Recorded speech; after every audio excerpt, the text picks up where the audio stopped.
जो हमारे नियति में लिखा हुआ है वो घटना वही है। लेकिन कई बार हम लोग बहुत ज़्यादा स्मार्ट बन जाते हैं और हम सोचते हैं कि शायद वो टल जाएगा। तो ऐसे एक कहानी मैं आपको सुनाता हूँ कि एक बार यमराज जो है वो निकले कि एक पूरा लिस्ट लेके कि आज किस किस का मृत्यु हो रही है तो इनको लेके आएंगे।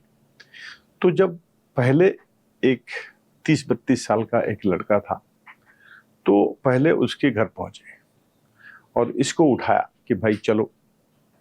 और इसने पूछा कि आप कौन हो? बोला कि मैं यमराज हूँ और आपका टाइम खत्म है तो आपका जाना पड़ेगा।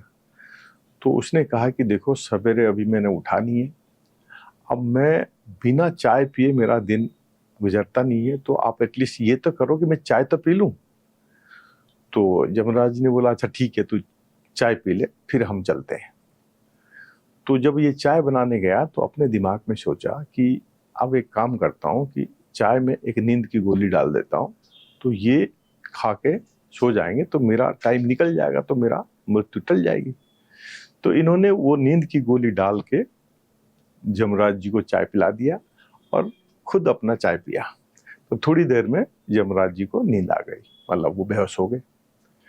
अब ये खुश हो गया कि मेरा टाइम तो गया, तो इसीलिए मेरा मृत्यु निश्चित तो है ही नहीं।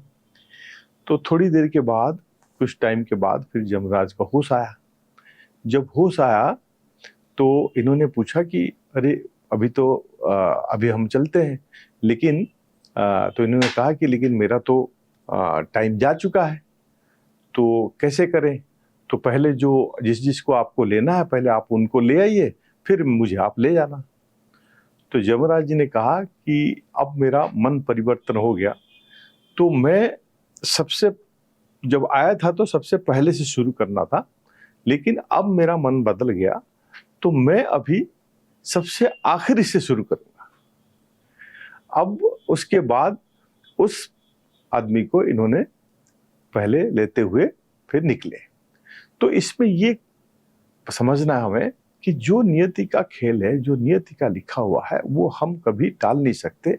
वो किसी ना किसी चीज में वो हमें उसको झेलना पड़ेगा और उसी हिसाब से चलना पड़ेगा। तो अब समय रहते हुए हमें समझ जाना चाहिए और ये समझना चाहिए कि प्रभु की शरण में जाए और प्रभु की स्मरण करते रहें, तो आगे चल के हमें जीवन में सुखी जीवन बिताए।